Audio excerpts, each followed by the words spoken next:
Hi everyone, masofdas here, and we're going to talk about the Xbox 360 and Xbox One.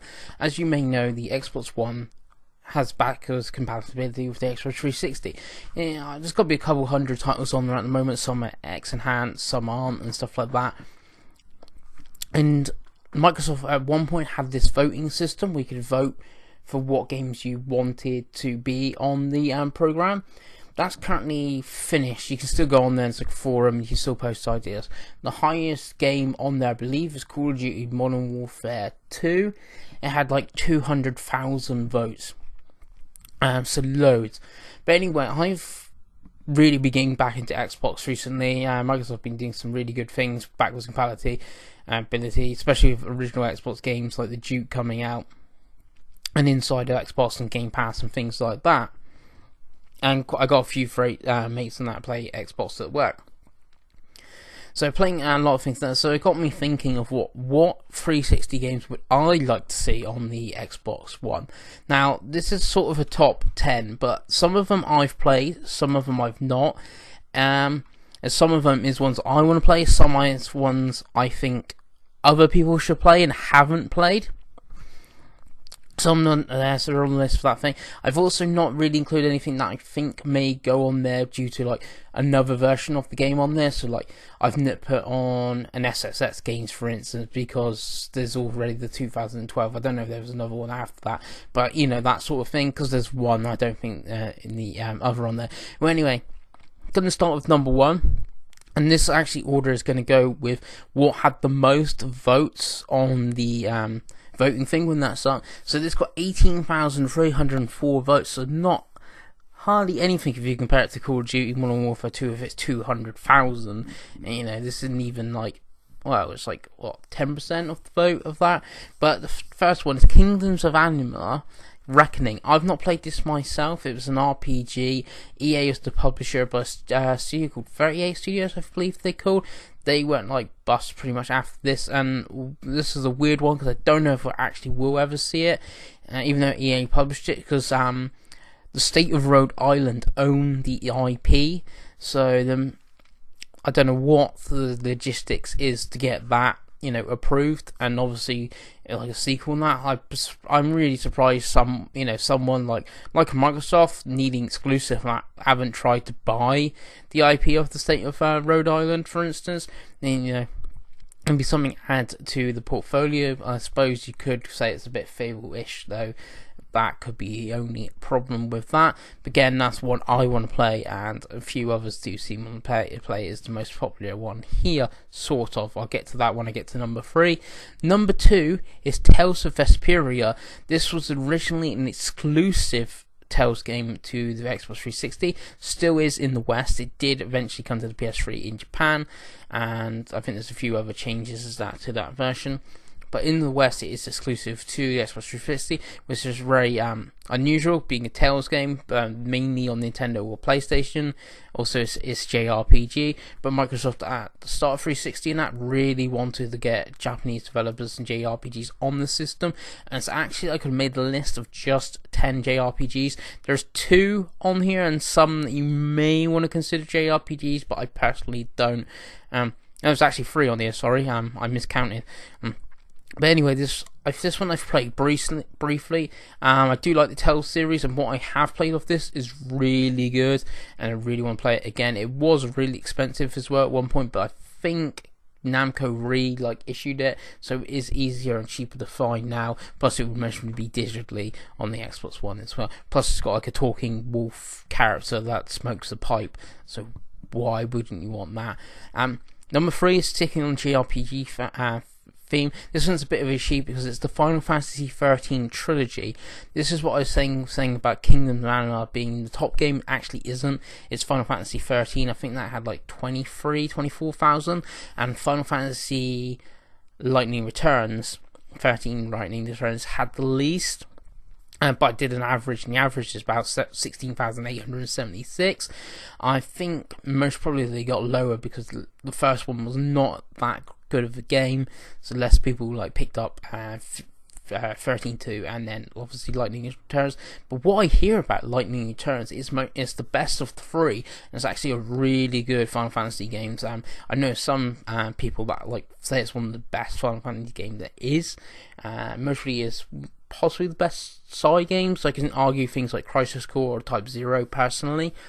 So I really want to play that, and it was a really late 360 game. It was also on PS3 as well, Lightning Returns, because I remember I think I had my PS4 and my Xbox One at the time, so I didn't pick it up or that sort of thing. So it's a late game, so it's one that I like to go back to myself, especially for Lightning Returns.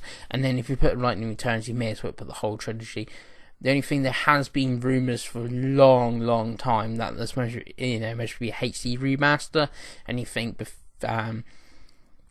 10 and 12 both getting remasters to the PS4, that's a possibility, but I don't know where Xbox would stand there, because obviously 13 was on Xbox, where those weren't previously. They were on PS2. Japan, keeping with the Japan theme, the next game on my list is Lollipop Chainsaw. I think this is Suda 51. It could be Swiri, otherwise it's Grasshopper Studios. Yes, it'd be Suda 51.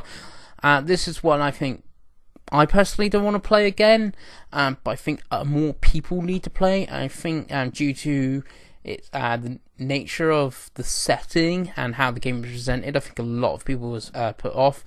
It's like got 12,000 odd votes on when the voting is still available. But it is a really fun game. You know what you're sort of getting from Grasshopper, of like this and Killer is Dead. They do Shadows of the Damned as well. See, those two are both compatible, so that makes me think Lollipop Chainsaw most probably would be at some point. So that's my 4th pick. Number 5 is Blur. This is racing game with like Mario Kart elements, but with like proper cars, and that could be one of the issues why we haven't seen it on 360 is due to the licensing of the car. I know like Outrun was on like the 360 store and it was taken down because Sega lost the Ferrari license, and I believe you can't buy like Rory McIlroy PGA Tour Golf on the Xbox One anymore due to some licensing things on that. Again, I would have put like in here, and I didn't. It was Project Gotham Racing, same sort of issue as well. Both made by Bizarre Creations, Blur and PGR, and obviously MSR back on the Dreamcast. PGR, I presume Microsoft would own the IP, and I presume Activision would own Blur, so it's a very odd one. I've put it in, I've not really put any licensed games in here. This is the closest you could possibly get to a licensed game, but from what people have told me, it's a bit of like a cult sort of classic. And people that have played it do really like it. But on like the votes thing, if you go with that, only 8,000 odd votes for it, so not that popular. But we have seen other weird games come to the Xbox One through Backwards Compatibility. Number 6, another Bandai Namco game, and it's Eternal Sonata, another JRPG. I do like my JRPGs. Again, it's not a genre that the Xbox One has got many of. It has obviously got Final Fantasy 15. 360 did have a lot of them, so I think this is a way to get more on the console and people that do want that genre. Really nice art style. It does remind me of Tales, and obviously this is settings where you play as Frederick Chopin. I believe he played piano. Again, not 100% sure on some of these things, but what I did play, again, another one's one I played bits of. Only like JRPGs, and that's still not a genre I played often, but now is a genre I do really like and really do want to play, so it's one that I personally want to go back to. Number 7 is Enslaved Odyssey to the West. This is an odd one. It's only got like 7,000 votes. It did sort of get a remaster on the PS3, even though it was a PS3 game. That's sort of a weird thing. It did get like some DLC back in the day. It kind of reminds me of Beyond Good and Evil. Obviously that had like Pig, the pig, and obviously this has Pigsy, but even though he's a human character. But it sort of reminds me of that. Even though it's not exactly the same, it's one of those sort of like cult classic action adventure game. Andy Serkis is in it. It's made by Ninja Theory, who've done some brilliant games but never seem to get their due. They have sort of with Hellblade, I wasn't a fan of Hellblade, but I can really appreciate what they've done, and obviously the mental awareness on stuff like that. But there are other games like this didn't seem to sell, not popular on the votes, had a weird ending.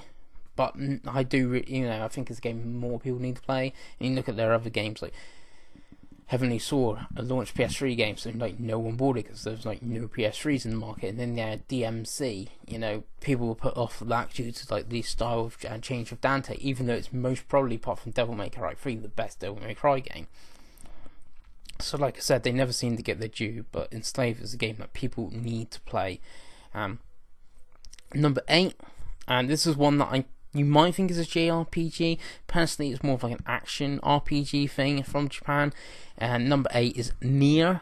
Obviously, there's 2 versions of this. Obviously, Japan only got the one version on PS3, and then the West and Japan on 360 got this one, where I believe you play as the father instead of the brother.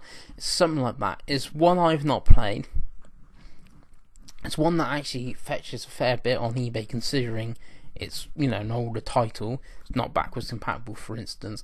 But obviously with Nier Automata being really popular, I know that's a PS4 exclusive PC, but being really popular, I'm surprised Nier hasn't come back in some way, be it a remaster or backwards compatibility. I think remaster is more likely due to the PS4 and obviously that market where PS4 is.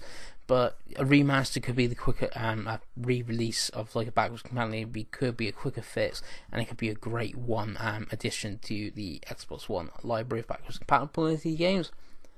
Number 9 is Remember Me.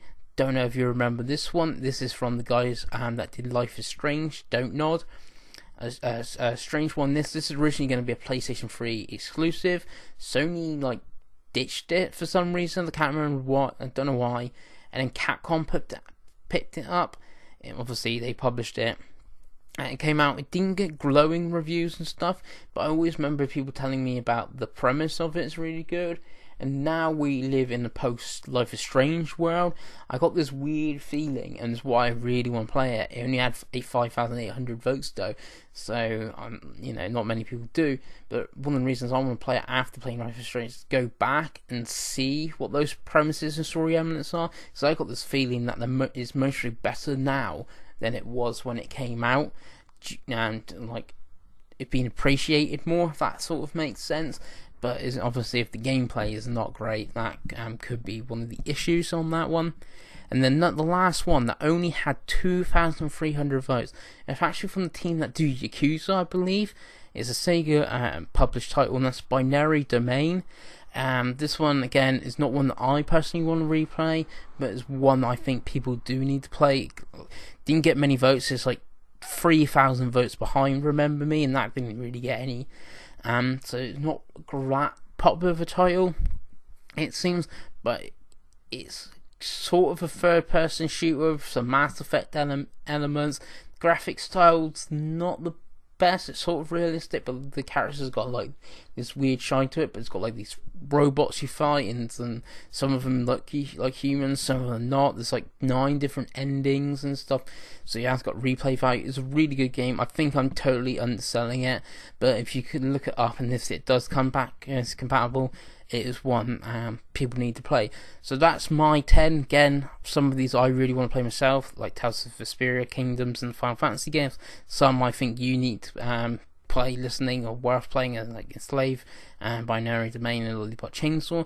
But what do you guys think? What games do you want to see come from the 360 to the Xbox One? Anyway, I've been masofdas, and I'll see you again.